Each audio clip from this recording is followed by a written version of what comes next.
Mon invité du jour a 31 ans, né en France d'un père béninois, d'une mère européenne. C'est en 2016 qu'elle entend parler pour la première fois du combat du docteur Mukwege en République démocratique du Congo. Celui-ci plaide la cause des femmes victimes de violences sexuelles atroces utilisées comme armes de guerre. En 2019, elle rencontre le docteur Mukwege pour la première fois. À partir de là, sa vie va changer.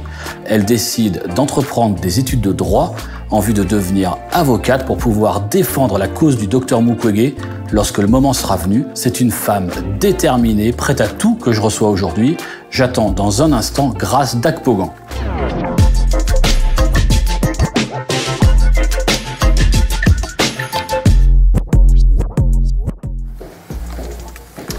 Bonjour Grace. Bonjour Pascal. Comment vas-tu? Ça va, merci. Assieds-toi, je t'en prie. Alors Grace, derrière cette personnalité qui n'a pas peur des choses très compliquées, il y a quand même quelqu'un qui aime les choses simples. Je t'ai servi une petite limonade artisanale dont tu me diras des nouvelles. C'est Pascal qui régale. Merci. Alors Grace, tu es une enfant du métissage, on l'a dit tout à l'heure. Toi, tu considères le métissage comme une richesse, là où d'autres voient le métissage comme une dissolution des identités. Qu'est-ce que tu en penses, toi? Effectivement, il y a beaucoup de divergences sur ce sujet, mais c'est une idée d'ailleurs d'Obama qui disait que ça appartient à l'avenir. Le métissage appartient à l'avenir. Ouais. Et le métissage, je le rappelle, c'est pas forcément une peau de couleur noire et une autre peau de couleur blanche. Bien sûr. Le métissage, c'est juste un mélange de cultures et d'origine ethnique. Et c'est ce qui fait que c'est une richesse. On s'enrichit des cultures des uns et des autres, c'est ça. C'est des choses qui s'ajoutent et qui font quelque chose de nouveau finalement. Oui.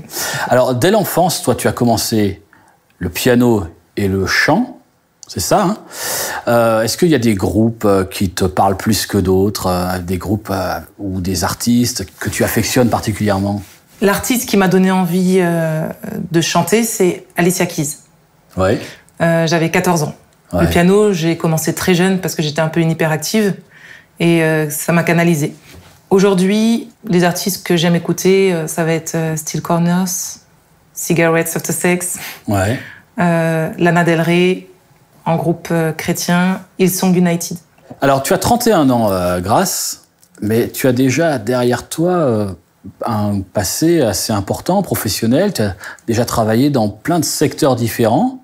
Qu'est-ce que tu as fait? Dans quel type de secteur tu as travaillé? Alors, j'ai commencé dans le socio-culturel. J'étais animatrice. Ouais. Ensuite, responsable de périscolaire. Ouais.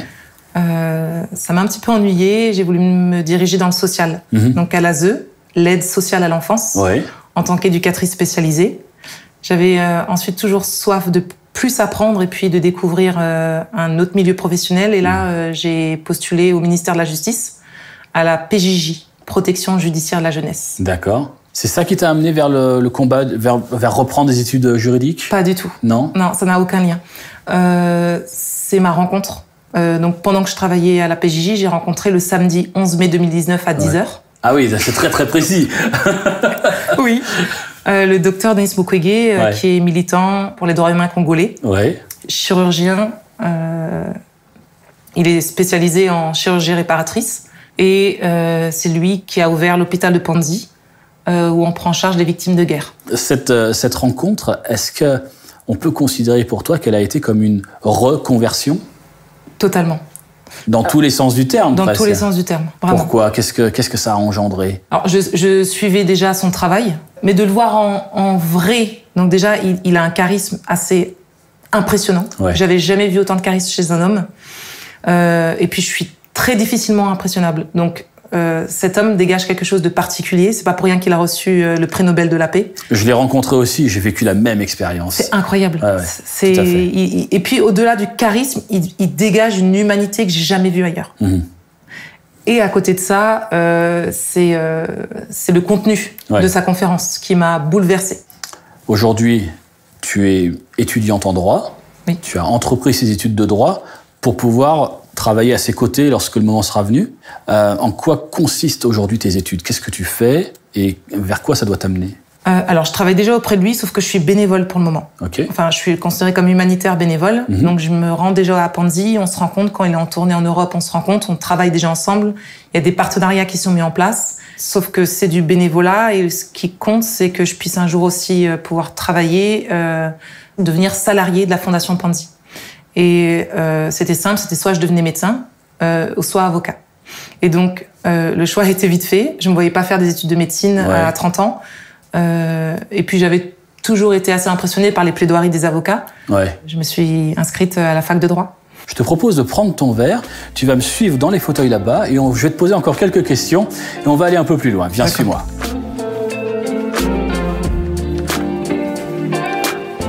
Voilà, installe-toi, je t'en prie. Merci. Alors pour la suite de notre programme, je te propose de jouer à ce jeu que tu connais peut-être, à Ballon.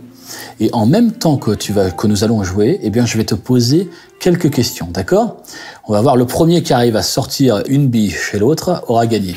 Ok? D'accord. Donc il faudra bien se concentrer parce que je te pose les questions en même temps qu'on joue. Ok, est-ce que tu es prête? Let's go. Ok, alors je te laisse commencer la première et en même temps je te pose une question. Quel est ton plat préféré? Le mafé. Où préfères-tu passer tes vacances? J'aime pas aller en vacances. Tu n'aimes pas aller en vacances, d'accord. À quel âge as-tu vraiment rencontré Jésus? À 17 ans. À part la Bible, quel est ton livre préféré? L'homme qui répare les femmes. Quel est ton style musical préféré? Rock alternatif. Quel événement organisé par toi te rend le plus fier? Ma dernière conférence. Elle parlait de quoi? Du docteur Denis Mukwege. Est-ce que le docteur Mukwege, tu le considères comme une figure moderne de Jésus? Oui. Après Jésus et le docteur Mukwege, qui admires-tu le plus? À toi de jouer. Mon père. Quel genre de personnalité détestes-tu? Autocentré. Qu'est-ce qu'il ne faut surtout pas te dire sous peine de t'énerver? Je me concentre sur le jeu et sur tes questions, c'est terrible. Et oui, c'est ça le truc. Alors, qu'est-ce qui t'énerve vraiment si on te le dit? Des remarques sur mes retards. Ok, on a le même problème. Changer de voie professionnelle, est-ce que c'est de l'instabilité, de l'adaptation ou de la liberté? Les deux derniers que tu as cités, de l'adaptation et de la liberté. La guerre en RDC peut-elle s'arrêter? En République démocratique du Congo? C'est le plus grand rêve de ma vie. J'ai du mal à y croire, mais c'est ce que j'espère le plus profondément. Si elle s'arrête, qu'est-ce que tu fais? J'arrête tout. C'est la guerre s'arrête, tout ce que je mène, le combat sur le front, toute l'énergie que je dépense, je pars en vacances. Les gens disent-ils de toi que tu es une personne de confiance? À toi de jouer. Oui. Te sens-tu congolaise? Totalement, congolaise de cœur. Oui. Dieu a-t-il oublié les femmes congolaises? Non, il les a pas oubliées. La communauté internationale les a oubliées. Reprendre des études quand on a déjà travaillé, est-ce que c'est plutôt plaisant ou est-ce que c'est vraiment quelque chose de difficile? À toi. C'est très compliqué. Être une militante, est-ce que c'est être extrémiste? Militante non, activiste oui. Parce que je me considère comme militante et activiste aussi. Je pense que des fois, oui, je suis dans l'extrême, mais c'est pour... mais je me sens légitime, puisque le sujet est extrême. Quelle est la différence entre militante et activiste? Il y a une notion politique dans l'activisme. Et de trois. Je me dirige de plus en plus vers l'interpellation des responsables politiques. Donc, je suis pleinement dans l'activisme. Te qualifies-tu de féministe? Pas forcément, non. Contrairement à ce que tout le monde pense.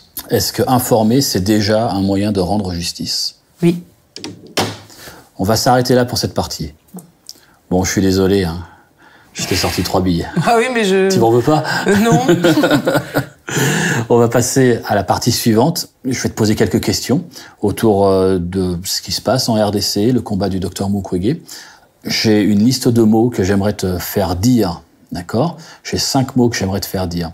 Si tu arrives à en dire un, on fera gagner un livre à un spectateur. Si tu arrives à en dire 2, ce sera 2, etc. jusqu'à 5. Vous voyez ce livre apparaître sur votre écran. Ce livre est offert par les éditions BLF. Pour participer au jeu, je vous invite à remplir le petit formulaire dont le lien se trouve en dessous de la vidéo, que vous pouvez trouver aussi sur le site cestpascal-qui-régale.com. Voici sa description. Apprenez une méthode de productivité à la gloire de Dieu. Découvrez comment faire le tri dans vos tâches et vos responsabilités pour mieux faire les choses qui comptent vraiment. Voilà, il est offert par les éditions BLF. Est-ce que tu es prête, Grâce? Oui. Je vais te poser donc quelques questions. Explique-nous donc d'abord en quelques phrases ce qui se passe actuellement en RDC. En quoi consiste cette guerre qui a lieu là-bas? Alors, depuis 1996, la guerre des minerais a fait plus de 6 millions de morts. Alors, j'ai bien dit minerais, puisque c'est une guerre purement économique, contrairement à ce que les gens pensent. Non, c'est pas une guerre ethnique. Ouais. C'est lié aux ressources minières de cette partie du monde. La République démocratique du Congo fait partie des pays les plus riches au monde de par ses ressources minières. Coltan, cobalt, or, diamant, plein de ressources minières. 60% de la réserve mondiale de coltan se trouve en République démocratique du Congo. Et le coltan, il est utilisé pour? Le coltan est utilisé pour la fabrication de voitures électriques, tablettes, téléphones, ce genre de choses. Donc, les multinationales obtiennent ces ressources minières à de très faibles prix.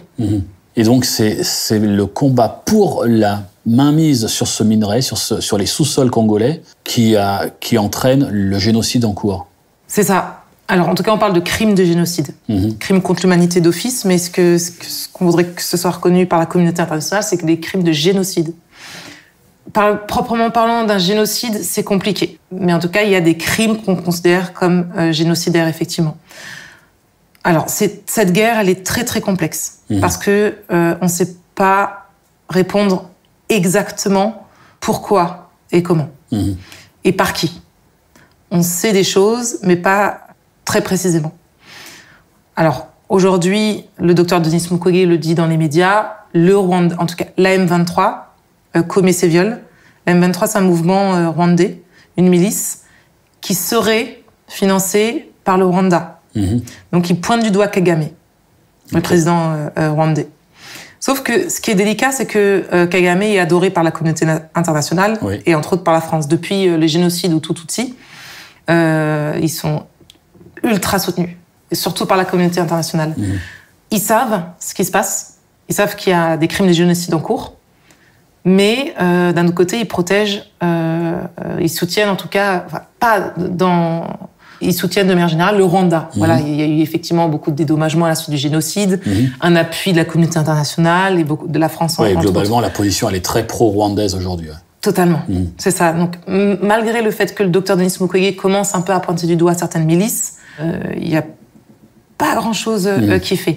Alors, voilà, on ne sait pas exactement qui d'autre encore commet ces viols. Il y a plusieurs milices un peu et de plusieurs pays des Grands Lacs. Les pays des Grands Lacs, c'est le Burundi, l'Ouganda, la RDC, la M23. Bon, il y aurait plusieurs milices qui sont composées et qui commettraient ces viols, et pas que des milices rwandaises. Néanmoins, ce qu'on sait, c'est que tout le monde profite de ces viols et donc du pillage de ce pays. Imposer une terreur, donc par le viol, et encore, j'aime pas utiliser le terme viol, j'aime utiliser le terme destruction. Le viol, on sait tous ce que c'est. Mais en réalité, il n'y a pas de notion sexuelle dans ce qui est commis en RDC, mais plus de crimes génocidaires. C'est une destruction systématique et planifiée des organes génitaux de petites filles et de femmes. Et quand je dis de petites filles, même de bébés. À partir du moment où il y a un vagin, il y a destruction. Donc on n'est pas face à des groupes, à des dérives de quelques illuminés qui vont sortir du champ de ce qu'ils devaient faire pour aller commettre des viols. Ce sont des actions planifiées spécifiquement dans cet objectif-là, d'aller détruire les appareils génitaux des femmes et des jeunes filles et des enfants de ces régions. Oui, c'est imposer une terreur et puis surtout contrôler la population. Donc souvent, c'est près des zones où il y a des ressources minières. Donc on impose une terreur, on impose un contrôle sur les communautés pour ensuite mieux extraire et piller en fait ces ressources minières. Dis-moi, qui est le docteur Mukwege que tu suis aujourd'hui ? Qui est-il et qu'a-t-il mis en place ? Alors, c'est un médecin qui est spécialisé en chirurgie réparatrice. Oui. Il a d'ailleurs réparé à ce jour plus de 70 000 petites filles et femmes. C'est pour ça qu'on l'appelle l'homme qui répare les femmes. Il est militant pour les droits humains congolais. Lui, avec son équipe. Avec son équipe, bien sûr. Mais c'est lui qui opère ses filles. Donc il a mis en place un hôpital pour cela? De base, il a ouvert cet hôpital en tant que gynécologue. Il est gynécologue de base. Il aidait les femmes à accoucher. Il a constaté des blessures graves vaginales. Et il a décidé de se spécialiser en chirurgie réparatrice. D'ailleurs, c'est pour ça qu'il y a beaucoup de médecins qui vont à Panzi, beaucoup de médecins européens, pour s'inspirer de son travail. Puisqu'il n'y a pas de cas comme ça en Europe. Quand tu as découvert ce que faisait le docteur Mukwege, comment as-tu voulu l'aider? Alors d'abord, ça a été une aide financière, tout de suite. Parce que... Tu as voulu organiser quelque chose pour collecter des fonds? C'est ça. Qu'est-ce que tu as fait? Organiser des concerts humanitaires. Des concerts humanitaires ici en France? Oui, en France, alors en Alsace, ouais. Principalement. Donc le but, c'est tout d'abord, au début de ces concerts, c'est d'abord informer et sensibiliser. Donc les gens ne viennent pas juste pour écouter un concert, mais on les informe d'abord. Le concert, si tu veux, c'est la partie ludique et pédagogique pour attirer du monde. En réalité, l'objectif premier, c'est informer et sensibiliser. Donc c'est un moyen, le concert, simplement. C'est un moyen, c'est un outil. Le but, c'est qu'ils découvrent ce qui se passe, qu'ils soient sensibilisés, informés, et qu'ils informent et sensibilisent à leur tour. Et ensuite, s'ils le peuvent, qu'ils soutiennent financièrement ces opérations en faisant des dons. Des dons. Alors, après cette première phase où tu as collecté des dons pour l'envoyer là-bas, la deuxième phase, c'est que tu as décidé d'aller plus loin en t'investissant personnellement dans des études. Ça a été à la suite de notre rencontre à la Sorbonne. La collecte de fonds, c'était pas suffisant pour toi. Il fallait aller plus loin. Oui, là, c'était financier et on continue à le faire. On continue à lever des fonds depuis la France pour la Fondation Panzi et principalement pour les survivantes. Alors, pas les victimes, attention, survivantes. Et à côté de ça, je me suis dit qu'il fallait que je fasse quelque chose d'autre que financier et quelque chose qui était plus en lien avec la parole et directement avec les survivantes. Donc déjà, c'était les rencontrer, elles, les survivantes, récolter leurs témoignages, transmettre ces témoignages et puis les aider à plus grande échelle et autrement que financier. Et donc c'était, je me suis dit, pourquoi pas un jour plaider dans un tribunal pénal international. Donc tu fais des études aujourd'hui en vue de pouvoir demain, lorsqu'il y aura un procès dans un tribunal international, de pouvoir plaider la cause de ces femmes. S'il y a la création d'un tribunal spécial pour juger ces crimes de guerre, mon rêve, parce que c'est compliqué, je peux pas l'affirmer à 100%, mais en tout cas c'est un rêve, c'est un objectif de vie. Ce serait effectivement un jour, dans ce tribunal qui va être créé, on l'espère, ce serait de plaider, de défendre ces survivantes. Tu t'es rendu sur place, tu as déjà recueilli des témoignages, comme tu me l'as dit. Est-ce que ça fait une différence d'aller sur place, de voir de ses yeux, de discuter avec ces survivantes? Ouais, ça change tout. On travaille autrement, on voit les choses autrement. J'ai appris plus en étant quelques jours en République démocratique du Congo que toutes ces années où j'ai fait des heures et des heures de recherche. Là, c'est du concret, c'est le terrain. Et en dehors de mes recherches qui ont été beaucoup plus approfondies et plus claires, c'est le lien humain que j'ai pu créer avec ces survivantes. J'ai fait les plus belles rencontres de ma vie. Ça a été aussi éprouvant que merveilleux, mais il y a eu des moments vraiment puissants, très durs. Participe à changer ta vie, à bouleverser ton Totalement, totalement. Grâce, merci pour ces échanges. Ça va permettre donc à 4 personnes de pouvoir remporter le livre dont j'ai parlé tout à l'heure, qui seront donc tirés au sort. Merci pour ce que tu fais, ce que tu as partagé là. On va maintenant aller un petit peu plus loin sur toi et ton positionnement spirituel. Grâce, tu es né dans une famille chrétienne, tu as été baptisé jeune, à 17 ans. Oui, c'est ça. Tu entends beaucoup d'histoires atroces, à travers notamment les témoignages dont tu m'as parlé. Ces histoires sont parfois éprouvantes. Comment est-ce que tu parviens à supporter d'entendre et même de restituer ce genre de témoignage? C'est la foi qui m'aide à tenir. Et finalement, elles, parce que je me dis, si pour moi c'est horrible de l'entendre, comment elles le vivent? Parce que c'est leur corps qui ont subi ça. Moi, je ne fais qu'entendre. Donc c'est très difficile. Mais ce qui m'aide tout d'abord, c'est ma foi. Et puis c'est de se mettre, en fait, on s'oublie. On se met en retrait au profit de ces survivantes. Donc j'évite de me dire, ah mais c'est horrible ce que j'ai entendu. Non, ce qui est horrible, c'est ce qu'elle a vécu. Donc, dans ce combat-là, on s'efface. Sinon, on ne peut pas tenir, effectivement. C'est plus toi. Non. Si tu avais devant toi un jour l'un de ces criminels génocidaires, qu'est-ce que tu voudrais lui dire en premier? Humainement parlant, moi, j'ai beaucoup de colère. Ce qui m'aide une fois de plus à tenir, c'est ma foi. Mais la colère, quand elle est légitime, elle n'est pas mauvaise. Attention. Attention. La colère, quand je suis rentrée de RDC, j'étais très, très en colère. Alors, c'était pas forcément de la haine, mais j'étais révoltée. J'étais même fâchée contre Dieu, pour être foncièrement honnête. J'en ai même parlé avec mes parents. Et j'ai dit un soir à mes parents, une semaine après être rentrée de la République démocratique du Congo, j'ai dit, mais comment Dieu peut permettre ça? Alors mon père m'a dit, blasphème pas.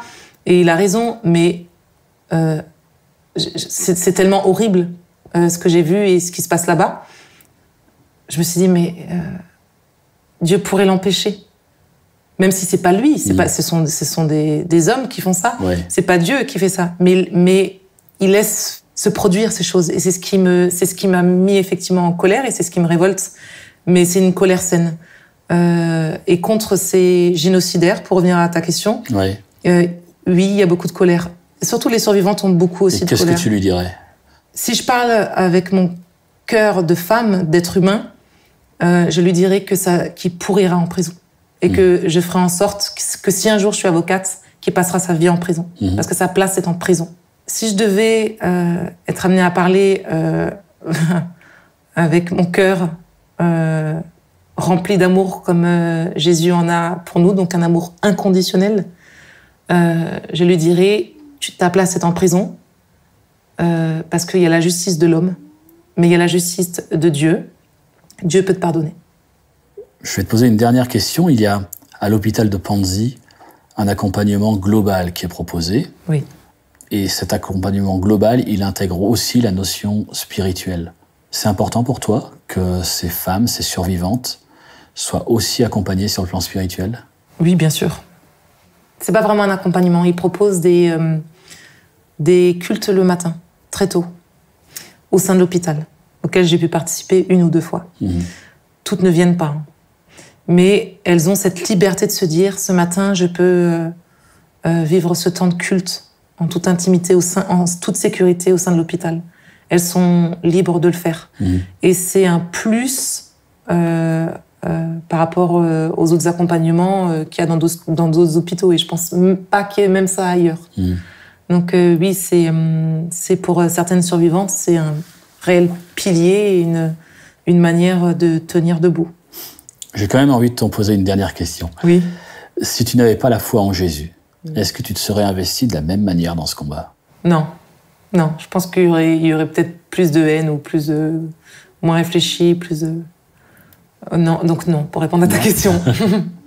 Grâce, merci pour ce que tu as partagé. Avant de nous quitter, est-ce que tu as un verset préféré ou un verset particulier qui te parle plus que les autres et que tu aimerais partager aux auditeurs, aux spectateurs? Oui. Alors, il me semble que c'est dans Marc 11, verset 24. Jésus dit, si vous priez avec conviction, si vous, dans vos prières, vous croyez que ça va se produire, alors cette chose-là vous sera accordée. C'est extrêmement puissant. Tout ce que vous demandez, c'est ça? C'est ça, tout ce que vous demandez. Si on le demande avec conviction, Dieu nous l'accordera. Grâce Dakpogan, merci beaucoup pour tout ce que tu nous as encore partagé aujourd'hui. Que vraiment Dieu bénisse le combat que toi, aux côtés de tous les autres, vous menez au profit de ces femmes victimes. Et puis à vous tous, chers amis, je vous retrouve la prochaine fois dans une nouvelle édition de C'est Pascal qui régale. Au revoir.